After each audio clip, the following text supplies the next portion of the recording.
VNM विशेष में अब आइए देखते हैं एमएस यूनिवर्सिटी के कॉमन एक्ट के मुद्दे पर एक विशेष चर्चा। रणजीत सिंह गायकवाड़ जब राजा थे, उनको चांसलर उस समय की कांग्रेस की गवर्नमेंट ने क्यों नहीं बनाया? अभी कोई अखबार में आया था कि भाई हमारी एजुकेशन मिनिस्टर की लड़की को कोई भी प्रोफेसर भी ना एमएस यूनिवर्सिटी में नौकरी, यानी वो प्रोसीजर करने वाला मैं नहीं था, फिर भी वो जिम्मेदारी मैं अपने सर पे लेता हूं कि उनके अपॉइंटमेंट में इतना सा भी अगर गलत हुआ हो, मैं इसी मिनट सिंडिकेट में से रिजाइन करके निकल जाने को तैयार हूं। नमस्कार, एक बार फिर हाजिर हूँ उस चर्चा में जैसे पिछली चर्चा में हमने बात की एमएस यूनिवर्सिटी में जो हलचल चल रही है। एमएस यूनिवर्सिटी में जो आज एजिटेशंस हो रहे हैं, एमएस यूनिवर्सिटी में जो हंगामे हो रहे हैं, उसको लेकर मैंने और मेरे मित्र विश्वजीत पारेख ने आपसे चर्चा की थी। उसमें जो मुद्दे थे, चाहे वो शिक्षकों का चयन हो, और जितनी हमने बात की उसमें अधिकतर एक व्यक्ति की तरफ खींचते चले गए जिसका नाम था जिगर इनामदार। अब सवाल ये उठता है कि हमें एक जिज्ञासा थी कि आखिर, और सभी को होगी, आपने चर्चा देखोगे तो ये जिगर इनामदार है कौन। तो हमने जिगर इनामदार को जब इनवाइट किया तो जिगर इनामदार हमारे लिए बातचीत में आने को तैयार हो गए, और आज हमारे साथ में हैं जिगर इनामदार। आज उनसे हम चर्चा करेंगे एमएस यूनिवर्सिटी के बारे में।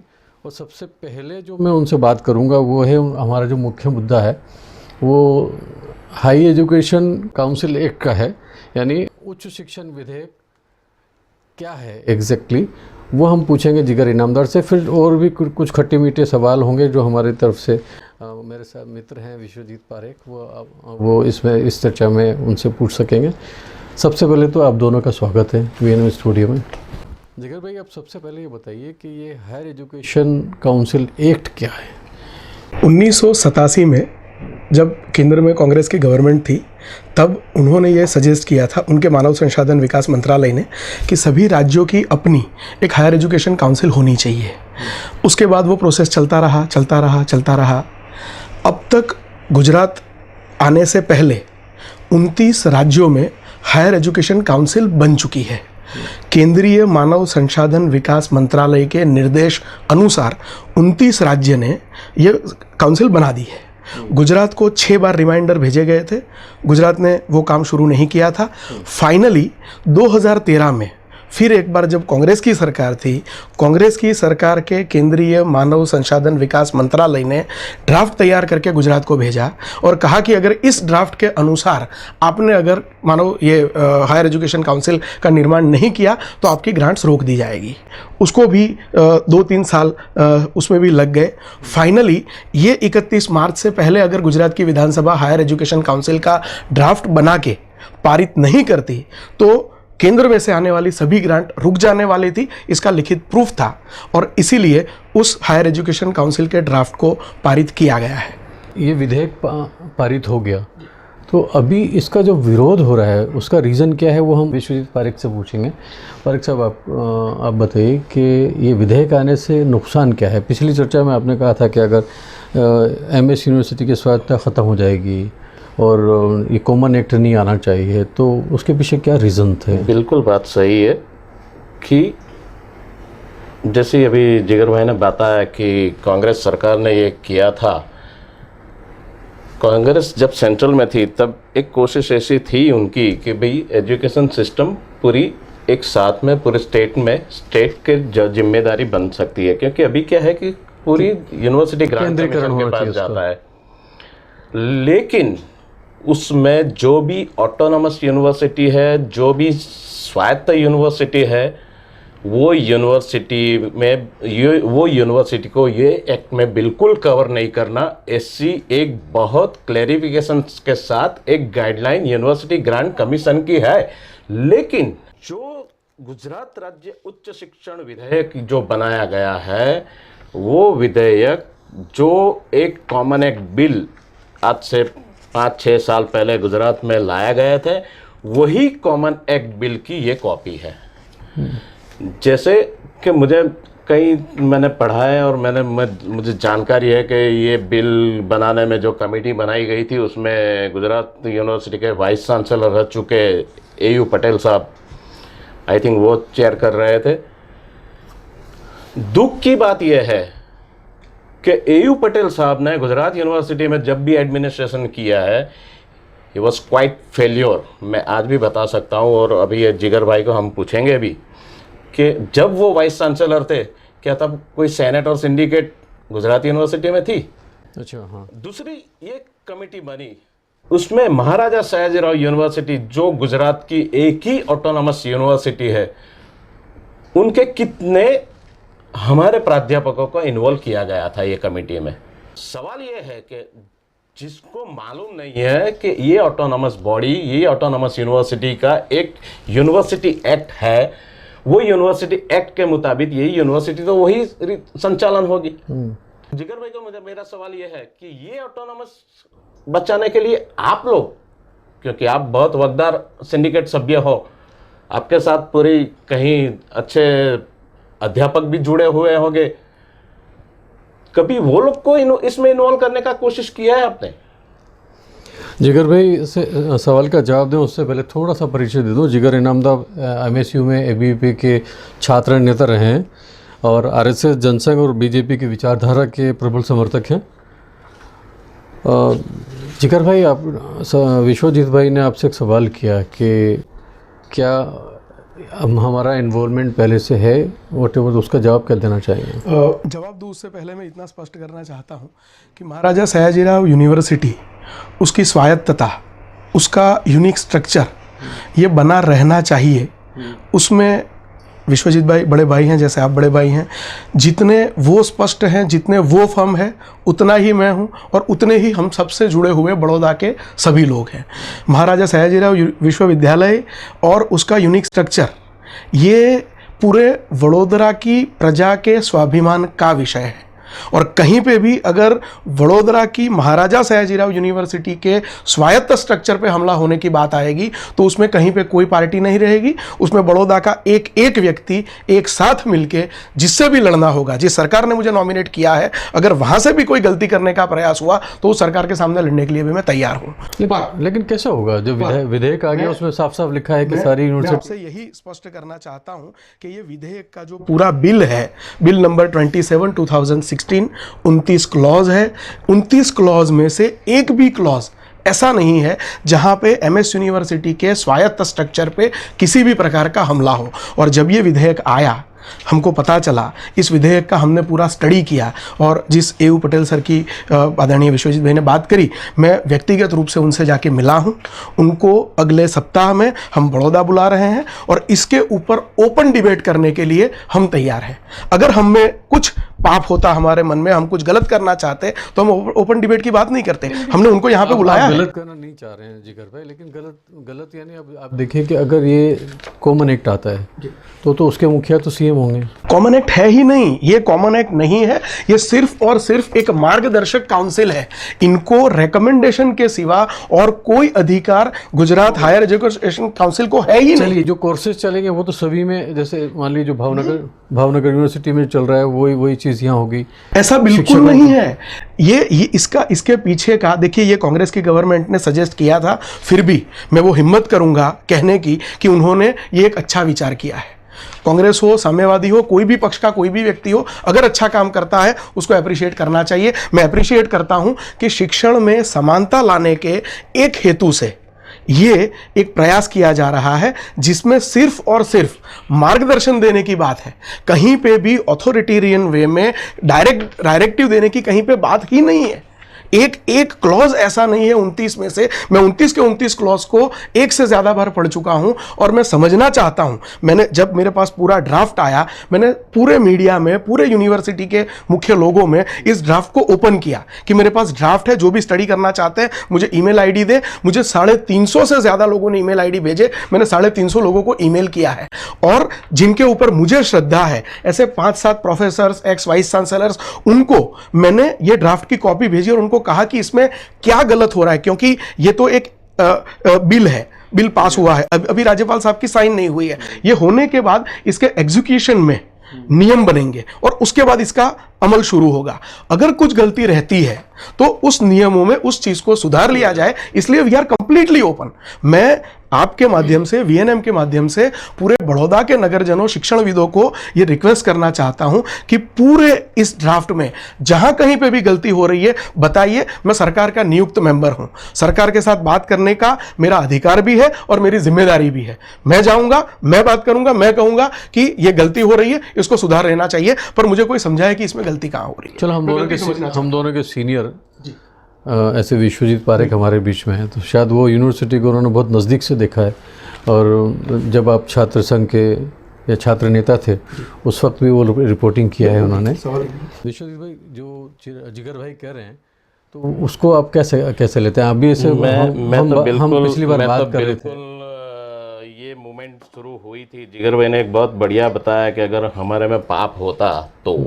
जिगर भाई ने क्वेश्चन खड़ा किया है और जिगर भाई से अगेन दोबारा मैं पूछता हूं कि अगर पाप नहीं होता तो जिस दिन कांग्रेस ने विरोध पक्ष की भूमिका में इस विधानसभा में गैर हाजिर थी, उसी दिन ये लाके विधानसभा में कैसे पारित हुआ? दूसरा क्वेश्चन यही रहता है कि अगर एयू पटेल की कमेटी अगर फॉर्म हो गई थी तो बिल्कुल साइलेंटली ये कैसे तय हुआ और कौन कौन कमेटी में आए? इसमें विरोध पक्ष की भूमिका क्या थी? अगर विरोध पक्ष कोई जगह पे गलत किया है, विरोध पक्ष ने गलत किया है कि वो इंटेंशनली नहीं आया आपकी कमेटी में, आपने बुलाया और नहीं आए, तो हम लोग उनके भी कान पकड़ने जाएंगे। ये एक्ट में क्लियर कट, विधायक में क्लियर कट लिखा है कि सब कंट्रोल, ये पूरी एक कमेटी बनेगी जिसमें हमारी प्राइवेट यूनिवर्सिटियाँ, सरकारी यूनिवर्सिटियाँ, ये रेसिडेंशियल यूनिवर्सिटियाँ, सबके रिप्रेजेंटेशन हो गए, रिप्रेजेंटेटिव हो गए। इसमें रेसिडेंशियल यूनिवर्सिटी का कोई क्लैरिफिकेशन नहीं है, उसको एक सरकारी यूनिवर्सिटी गिना गया है, और ये सब यूनिवर्सिटी के 3 वाइस चांसलर वो कमेटी में रहेंगे। यानी एमएस यूनिवर्सिटी का तो ऑलरेडी आपने सरकारी यूनिवर्सिटी बना दिया है, जिसका स्टेटस ऑलरेडी खत्म कर दिया है। उसके आगे मैं एक बात करता हूं कि अगर चलो ये नहीं है, ये मूवमेंट नहीं है, तो हमारी चांसलर कोई लेटर लिखती है, वो लेटर को क्यों लोग गंभीरता से नहीं लेते हैं? क्यों इसका इंसल्ट होता है? इससे एक फीलिंग्स क्यों होती है? सवाल ये मेरा जिगर भाई को है। थोड़े आप जवाब देना चाहेंगे? चांसलर मैडम के विषय में मैं इतना कहना चाहूँगा कि चांसलर मैडम का अपमान या राजवी परिवार का अपमान, ये जो बातें आजकल उठ रही है, मैं 3-4 चीज़ें आपके माध्यम से विश्वजीत भाई को नहीं, पूरे समाज को पूछना चाहता हूँ कि अपमान का अर्थ क्या।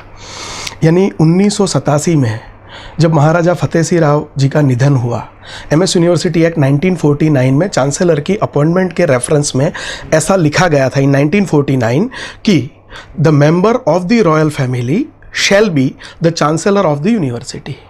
1951 में जब प्रताप सिंह जी नहीं रहे, उनके जगह फतेह सिंह राव गायकवाड़ जी जब बने, उस समय भी यही एक्ट के आधार पे उनका नोटिफिकेशन हुआ, वो चांसलर बने। इन 1987 यानी प्रताप सिंह जी राजा थे, चांसलर बने, फतेह सिंह जी राजा थे, चांसलर बने। रणजीत सिंह गायकवाड़ जब राजा थे, उनको चांसलर उस समय की कांग्रेस की गवर्नमेंट ने क्यों नहीं बनाया? ऐसा कहा गया कि महाराजा रणजीत सिंह गायकवाड़ के अलावा जिसको बनाना हो नाम भेजो, बनाएंगे, रणजीत सिंह गायकवाड़ को नहीं बनाएंगे। पहला अपमान वो हुआ था। और उसके बाद उस समय की कांग्रेस गवर्नमेंट ने जो सबसे बड़ी मिसचीफ की है, सबसे बड़ा, अगर इस रॉयल फैमिली का किसी ने अपमान किया है तो वो उस समय की कांग्रेस गवर्नमेंट ने किया था। 1987 में विधानसभा में जाके एक्ट बदला गया, जो वर्ड था कि the royal family, the member of the royal family shell be the chancellor of the university, वो पूरी लाइन चेंज कर दी गई। वहां पे लिखा गया कि Mrinalini Devi Puar shall be the chancellor of the university. यानी जब तक मृणालिनी देवी जी जिंदा है तब तक वो चांसलर। उसके बाद क्या? उसके बाद सरकार अपने प्यून को चाहे तो भी चांसलर बना सकती है। ऐसा प्रावधान 1987 की कांग्रेस की गवर्नमेंट ने किया था। यह सबसे बड़ा और पहला अपमान था। और यह प्रोविजन होने के बावजूद जब आदरणीय मृणालिनी देवी जी का निधन हुआ, हमने राज परिवार में, हम सरकार में से पूछा गया कि आपके परिवार में से आप जो चाहे उसका नाम हम चांसलर के रूप में रखने के लिए तैयार है। राज परिवार की ओर से आदरणीय राजमाता शुभांगिनी देवी जी का नाम रखा गया और सरकार ने पूरे सम्मान के साथ उनको चांसलर बनाया। एक मुद्दा। 1996 में लोकसभा के चुनाव में महाराजा रणजीत सिंह जी सांसद रहे, हमेशा से सांसद रहे। पहली बार 89 में हारे, 91 में फिर से हारे, 96 में उनको या उनके परिवार में से किसी को टिकट देना बनता था। इसी कांग्रेस ने राजमाता को टिकट नहीं दिया। ये दूसरा अपमान। तीसरा अपमान, जब इतनी ही पड़ी हुई है रॉयल फैमिली के स्वमान की, जब बड़ौदा क्रिकेट एसोसिएशन का इलेक्शन आया, जो लोग राज परिवार के नाम पे इतने सालों तक पब्लिक लाइफ में जिंदा रहे थे, वही सब लोग अपने आर्थिक लाभ के कारण किसी इंडस्ट्रियलिस्ट के साथ जाके बैठ गए। और अभी 4-5 महीने में बीसीए का वापस इलेक्शन आएगा, देखते हैं कौन कितना सम्मान रखता है। अंतिम बात मैं कहना चाहता हूं कि एक बार जब रॉयल फैमिली का एक भी मेंबर पैलेस पे नहीं था, वहां जाके कुछ लोगों ने रॉयल फैमिली के लिए जो वर्ड्स बोले, मेरे मोबाइल में आज भी वो वीडियो क्लिप है कि हम उनके लिए आए हैं, हमारे लिए दरवाजे नहीं खोले जा रहे, 10 लाख रुपए दे दो तो रॉयल राजमहल के दरवाजे खुल जाएंगे। जिस प्रजा का राजा दोपहर को सोता है, उसकी, जब राजा भारत में नहीं थे, बड़ौदा में या गुजरात में नहीं, भारत में नहीं थे, फिर भी ऐसा बोला गया कि राजा सो रहे हैं, हमको मिलने का टाइम नहीं है। वो शब्द जो प्रयोजित किए गए, रॉयल फैमिली का अपमान वो था। और जहां तक राजमाता के लेटर का सवाल है, राजमाता ने लेटर लिखा, यूनिवर्सिटी की ओर से 2 सीनियर सिंडिकेट मेंबर्स राजमाता को मिले, राजमाता कन्विंस हुए, उन्होंने हाँ बोला। उसके बाद दूसरे दिन सिंडिकेट में यह मुद्दा लिया गया। उन्होंने सिंडिकेट चालू होने की कुछ मिनट पहले फोन करके बताया कि इसको अगली सिंडिकेट पे आप टाल दे तो अच्छा रहेगा, पर अगले दिन उनके लेटर के बारे में उनको कंप्लीटली कन्विंस किया गया था और उनकी सहमति के बाद वो आइटम सिंडिकेट के अंदर आई थी। कहीं पे भी राजमाता का किसी भी प्रकार से डायरेक्ट इनडायरेक्ट अपमान किसी ने नहीं किया है। हमने तो हो सके उतना उनका सम्मान मेंटेन करने का प्रयत्न किया है। ये मैं बहुत स्पष्ट रूप से आज पहली बार इतना खुल के बोल रहा हूँ। चलो जिगर भाई, आपने बहुत अच्छा अपने आप का डिफेंस किया और यूनिवर्सिटी से निकलकर आप शहर में गए, पॉलिटिक्स। मेरा जो हमारी चर्चा का मुद्दा है वो मात्र यूनिवर्सिटी है। अगर हम लोग यूनिवर्सिटी के मुद्दों तक सीमित रहें तो मैं ख्याल से ज़्यादा बेहतर होगा, है ना। कांग्रेस ने क्या किया, एक तरफ तो आप कह रहे हैं कांग्रेस के विधायक लेकर आई थी, कांग्रेस के विधेयक को आप आगे बढ़ा रहे हैं, दूसरी तरफ कांग्रेस को राजमाता के अपमान के लिए बुरा भला कह रहे हैं। जो सही है मैं सही कहने की हिम्मत रखता हूं, जो गलत है वो गलत कहने की हिम्मत रखता हूं, और इसको आपके डिस्कशन में मैं थोड़ा बीच में पढ़ता हूं। इसमें तो ऐसा हुआ कि कांग्रेस ने ये किया था, हमने इतना ही किया, कांग्रेस ने इतना किया था, हमने तो इतना ही किया। तो मेरी बात बीइंग अ बरोडियन ऐसी है कि कांग्रेस ने ये किया, आपको ऐसा करना जरूरी है क्या?